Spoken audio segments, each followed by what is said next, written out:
ബിസ്മില്ലാ അൽഹംദുലില്ലാ വസ്സലാത്തു വസ്സലാമു അലാ റസൂലില്ലാ വഅലാ അലിഹി വസ്ഹബിഹി അജ്മഈൻ അമ്മാ ബഅദ്. പലപ്പോഴും കുട്ടികൾ അപമര്യാദയായി പെരുമാറുന്നത് നമ്മൾ കാണാറുണ്ട്.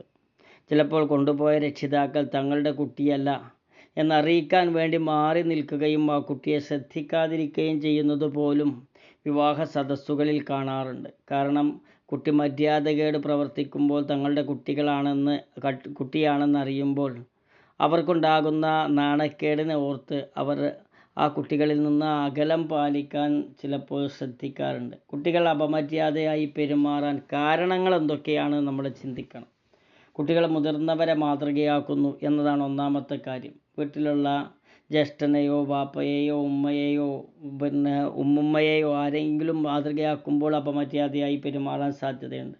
അവരുടേതായ വികാരങ്ങൾ പ്രകടിപ്പിക്കാൻ അവസരമില്ലാതിരിക്കുമ്പോൾ ആ സമ്മർദ്ദം കൂടുതലായാൽ, മാനസിക മുറിവുണ്ടായാൽ കുട്ടികൾ അപമര്യാദയായി പെരുമാറാൻ സാധ്യതയുണ്ട്.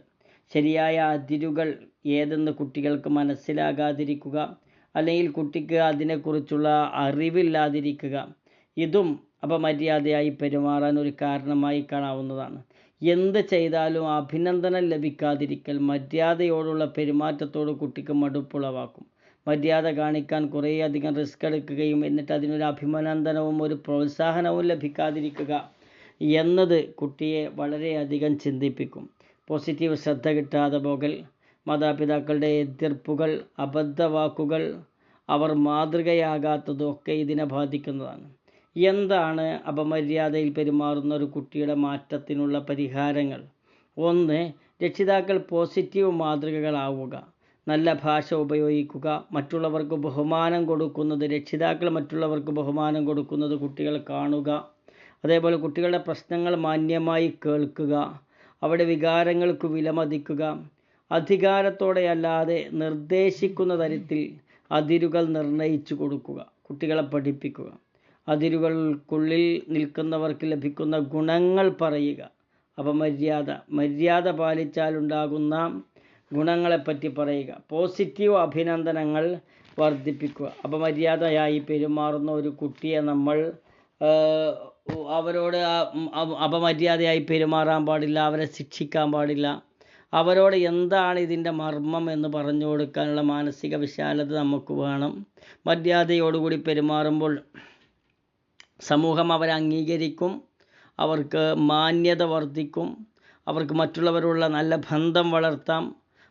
മര്യാദയോടുകൂടി പെരുമാറുന്നവൻ ആത്മവിശ്വാസം വളർത്താൻ കഴിയും. അവൻ്റെ ആന്തരികമായ മാന്യത വർദ്ധിപ്പിക്കാൻ സാധിക്കും. അവൻ തന്നെ ഒരു മാതൃകയായി സമൂഹത്തിൽ പിന്നീട് മാറും.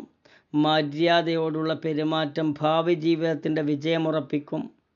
മര്യാദയുള്ള പെരുമാറ്റം തർക്കം ഒഴിവാക്കാനും നല്ല ബന്ധങ്ങൾ നിലനിർത്താനും സഹായിക്കും. ഇത് മാനസികാരോഗ്യത്തിന് പ്രധാനപ്പെട്ടതാണ്. അതുകൊണ്ട് മര്യാദ കെട്ട് പെരുമാറുന്ന കുട്ടികളുണ്ടെങ്കിൽ മര്യാദയോടുകൂടി പെരുമാറിയാൽ കിട്ടുന്ന സന്തോഷവും ആഹ്ലാദവും എന്താണ് എന്നത് കുട്ടികൾക്ക് അനുഭവഭേദ്യമാകുന്ന രൂപത്തിൽ അവർ മര്യാദയോടുകൂടി പെരുമാറുമ്പോഴുണ്ടാകുന്ന പ്രോത്സാഹനവും അഭിനന്ദനങ്ങളും സമ്മാനങ്ങളും നൽകുക എന്നത് ഏറ്റവും പ്രധാനമാണ്. അങ്ങനെ മുന്നോട്ട് പോകാൻ നമുക്ക് സാധിക്കണം. ഇനി ഒരു കുട്ടി അവിചാരിതമായി മര്യാദക്കേട് കാണിച്ചു എന്ന് വെക്കുക. ആ സമയത്തൊരിക്കലും ആ കുട്ടിയോട് അപമര്യാദയായി പെരുമാറാൻ പാടില്ല. ആ കുട്ടി എന്തുകൊണ്ട് അങ്ങനെ പ്രവർത്തിച്ചു, ഇനി അങ്ങനെ പ്രവർത്തിക്കാതിരിക്കാൻ ആ മോൻ ശ്രദ്ധിക്കേണ്ടത് എന്തൊക്കെയാണ്? നമ്മൾ ഇങ്ങനെ ചെയ്താൽ നന്നാവും, നമ്മൾ ആ ചെയ്ത രൂപത്തിൽ ചെയ്താൽ ഇങ്ങനെ ആളുകൾക്ക് ബുദ്ധിമുട്ടുണ്ടാകും, പ്രയാസമുണ്ടാകും, അതൊരു മര്യാദകേടാണ് എന്ന് പറഞ്ഞു കൊടുക്കാൻ, നല്ല നിലക്ക് പറഞ്ഞു കൊടുക്കാൻ, ശാസിക്കുന്നതിന് പകരം നിർദ്ദേശിക്കാൻ, ദേഷ്യപ്പെടുന്നതിന് പകരം സ്നേഹിക്കാനും സഹായിക്കാനും നമുക്ക് സാധിക്കുകയാണെങ്കിൽ നമ്മുടെ മക്കളെയൊക്കെ മര്യാദക്കാരാക്കി തീർക്കാൻ പറ്റും. സ്വഭാവം നന്നാക്കാനും പെരുമാറ്റം നന്നാക്കാനും അവരുടെ ഭാവി ജീവിതത്തിൽ അതുകൊണ്ട് വിജയമുണ്ടാകാനും ധാരാളമായി നമ്മൾ പ്രാർത്ഥിക്കേണ്ടതുണ്ട്. അങ്ങനെ പ്രാർത്ഥിക്കുന്ന രക്ഷിതാക്കളാണ് നമ്മൾ ഓരോരുത്തരും.